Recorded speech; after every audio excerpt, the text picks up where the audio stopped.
Quran supreme court पे नाजिल नहीं हुआ है। कुरान ख़ुद सुप्रीम कोर्ट का आदेश है।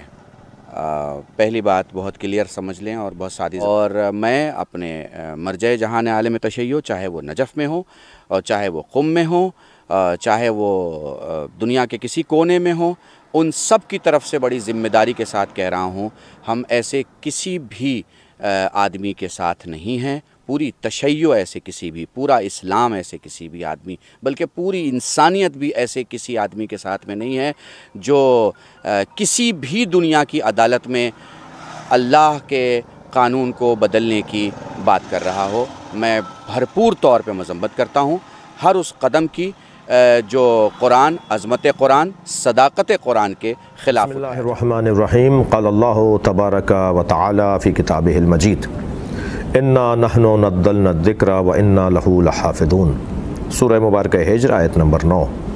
अल्लाह अपने कलाम में इरशाद फरमा रहा है कि हमने कुरान को नाजिल किया और हम ही इसकी हिफाजत करने वाले हैं। जो कुरान क़ल्ब मुस्तफ़ा पे नाजिल हुआ, उसकी हिफाजत, उस पे अमल, उसकी इताअत का हुक्म नबी ने दिया, अहले बैत ने उस पर अमल किया, सहाबा इकराम ने उस पर अमल करके क़ुरबानियाँ दी। कोई शख्स अगर ये कहे कि कुरान में 26 आयात का इजाफ़ा है या कुरान 40 पारों का है, वो शख्स न सिर्फ़ मुसलमानों के दरमियान बल्कि अल्लाह के नज़दीक मुजरिम है। कुरान की तौहीन करने वाला मुर्तद और मुजरिम है बेमुताबिक़ फ़तवा इमाम ख़ुमैनी रहमतुल्लाह अलैह। ऐसा शख्स जो ये कह रहा है कि कुरान में 26 आयात का इजाफ़ा किसी दौर में हुआ, इसने 2 जुर्म किए हैं, एक मुक़द्दसात मुस्लिमीन की तौहीन और एक कुरान का इनकार। दोनों सूरतों में नाकाबिल कबूल है। शदीद अल्फाज में मज़म्मत करते हैं, हिंदुस्तान की हुकूमत से मुतालबा करते हैं कि इस शख्स को, जिसने माजी में भी फ़िरक़ावारियत फैलाने के ऐसे ही कुछ काम किए, उसको लगाम दें। अवाम अहले सुन्नत और अवाम शिया, उलमाए अहले तसन्नुन, उलमाए अहले तशय्यो, वो अपने सफ़ों में इत्तेहाद और वहदत को हमेशा की तरह महफूज रखेंगे। ये पहली मरतबा नहीं हुआ, बल्कि माजी में भी ऐसे बेउस्तादा लोग, ख़ुद पसंद लोग, शोहरत तलब लोग, जाह तलब लोग और शायद किसी के कहने पर फ़िरक़ावारियत फैलाने वाले लोग ऐसा इंडिया में एक शख्स के जो अपने सियासी फ़वाइद के लिए, क्योंकि अनकरीब उसको जेल भी हो सकती है, उसने सुप्रीम कोर्ट में एक दावा किया कि माज़अल्लाह कुरान मजीद में 26 आयात ऐसी हैं कि जो बाद में दाखिल की गई। तो यहाँ हम पहले मरहले में बताते चलें कि ये शख्स ना शिया आलिम है और ना शियों का नुमाइंदा है। बिल्कुल वैसे ही जिस तरह से सलमान रुश्दी ना सुन्नी आलिम था और ना सुन्नियों का नुमाइंदा था, जिस तरह से सलमान रुश्दी की वजह से अहले सुन्नत पर कोई हर्फ नहीं आता, बिल्कुल इसी तरीके से वसीम रिजवी की वजह से भी शियों पर कोई हर्फ नहीं आ सकता, गो कि उसने रसूल अल्लाह सल्लल्लाहु अलैहि वसल्लम की तौहीन नहीं है। अब वो 26 आयतें कौन सी हैं? तो ये बात बहुत वाज़ेह है कि बाज़ जगह बाज़ आयात को दहशतगर्दों ने मिसयूज किया, तो वो तो पूरे कुरान को भी मिसयूज कर सकते हैं। लेकिन इंसान की हैसियत के बारे में जो अल्लाह सुब्हानहू व तआला ने इरशाद फरमाया है, मन क़तल नफ्सन बिग़ैर नफ्सिन औ फ़सादिन फ़िल अर्ज़ फ़कअन्नमा क़तल अन्नास जमीअन व मन अहयाअ फ़कअन्नमा हिय अन्नास जमीअन। अगर कोई किसी को कत्ल करता है बगैर कत्ल के जुर्म के या जमीन में फिसाद की वजह से, तो ऐसा है जैसे उसने पूरी इंसानियत को कत्ल कर दिया। और अगर किसी ने किसी की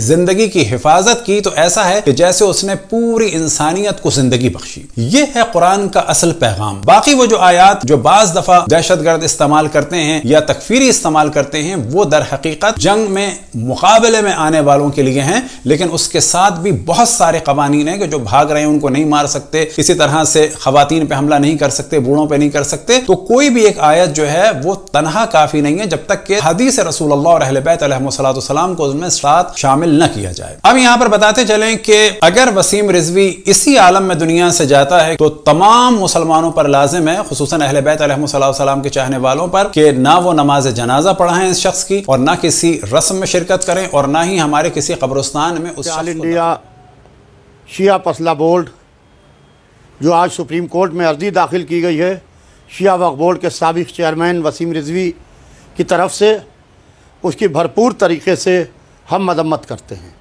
सिर्फ हम ही नहीं बल्कि ऑल इंडिया शिया फसला बोर्ड भरपूर तरीके से मजम्मत करता है जो ये कहा गया कि कुरान पाक की 26 आयतें गलत हैं اور وہ 26 آیتیں قرآن پاک سے نکالنے کی بات کی جا رہی ہے۔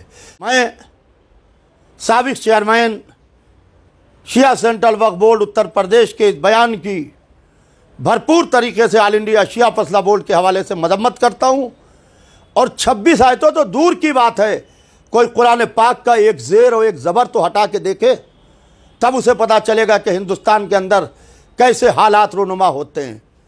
یہ قرآن ہے، یہ آپ کے گھر کی لکھی ہوئی کتاب نہیں ہے۔ انہوں نے کچھ آیتوں کا انکار کیا ہے، کل پورے قرآن کا انکار کر سکتے ہیں، تو ایسے لوگوں کی شدید مذمت ہونا ضروری ہے۔ رہے گی بات فتوے کی، کیونکہ آیت اللہ سستانی کے دفتر سے ہم مربوط ہیں اور ان کے جو شرعی مسائل ہیں یہ تمام چیزیں ہم پہ لوگ رجوع کرتے ہیں، تو یہ بھی لوگوں نے پوچھا کہ کیا اس کے بارے میں آیت اللہ سستانی کا کیا فتویٰ ہے۔ تو دیکھیے، دفتر کی سیاست یہ نہیں ہے کہ کسی شخص کے بارے میں فتویٰ صادر کرے، لیکن کلی فتویٰ مرجع تقلید آیت اللہ سستانی کا موجود ہے۔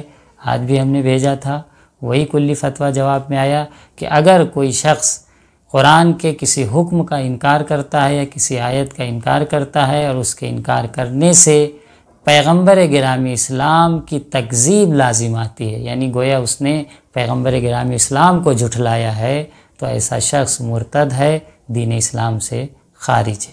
تو یہ قرآن کی مخالفت کرنا اور بدعت گرامی اسلام کہ جس میں آپ نے بتایا کہ جب بھی ہماری امت میں اذا ظہرت البدع، جب بھی ہماری امت میں کوئی فتنہ ظاہر ہو تو امت کے علماء پر، عالم پر واجب ہے کہ اپنے علم کا اظہار کرے، اور اگر عالم ایسا نہیں کرتا ہے تو خود عالم پر بھی اللہ کی لعنت ہے۔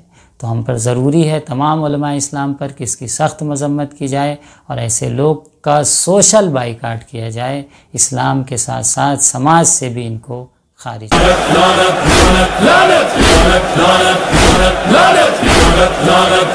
لعنت